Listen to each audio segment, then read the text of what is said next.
So we've got a no start, no crank. All the lights come on the dash.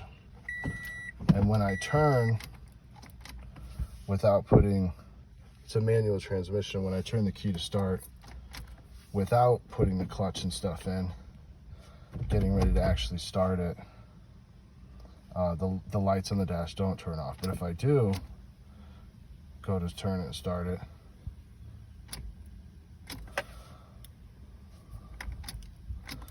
the lights on the dash go off.